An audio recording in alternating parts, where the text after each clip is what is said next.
In this video, we're just going to focus on the setup of a logistic regression model. So first, consider the simplest case of a single binary outcome.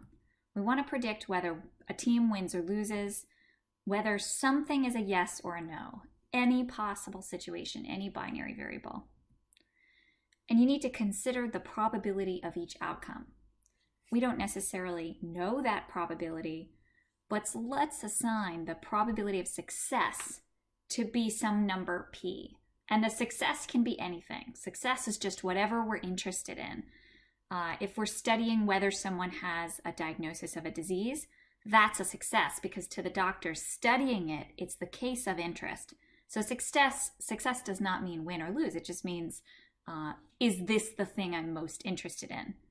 And then we consider the probability of failure. And again, failure doesn't mean that someone failed. It just means that they did not have this trait of interest, or the team didn't win or didn't have a special kind of player or thing happen that year. So the probability of success is P, and the probability of failure is going to be the opposite, 1 minus P, because there's only two outcomes, and we know that they have to add to 1.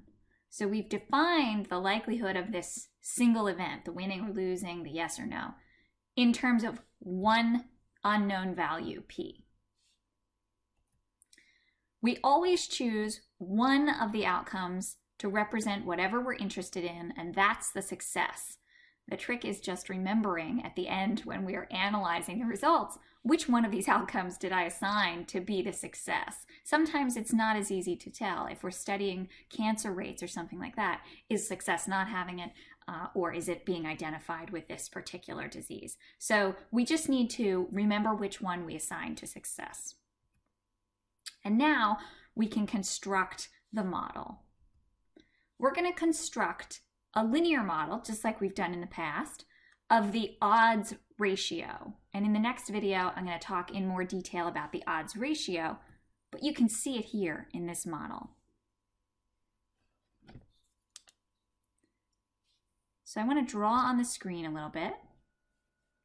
The right-hand side is what I want you to notice for the moment. The right-hand side is something you've seen before.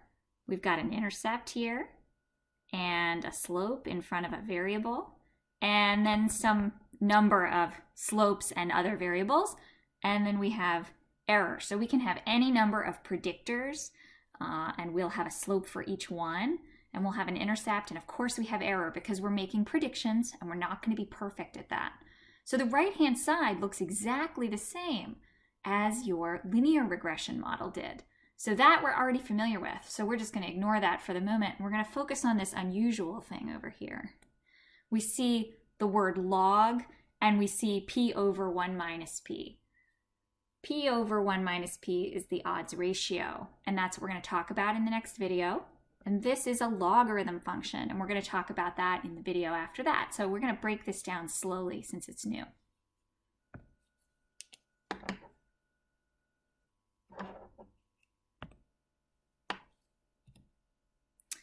The log function is actually going to help us clearly categorize zeros and ones. So it's just part of the task of making the assignment of success or failure based on the characteristics that we use in the predictors. So it looks exactly the same as what we've done before, except that instead of using the left-hand side to just be Y, or the grade of the student like we've done in the past, this time we have this kind of unusual looking thing on the left. Log is the natural logarithm, and as I said, we're going to review that momentarily, but I want you to know that it is a function. It takes a number and it returns a number. It's not the log base 10 or the log base 3. Scientists use log to refer to the logarithm with the base e, not any other base. And R will do the same thing. When you type log into R, it knows that you're using a logarithm with a base e.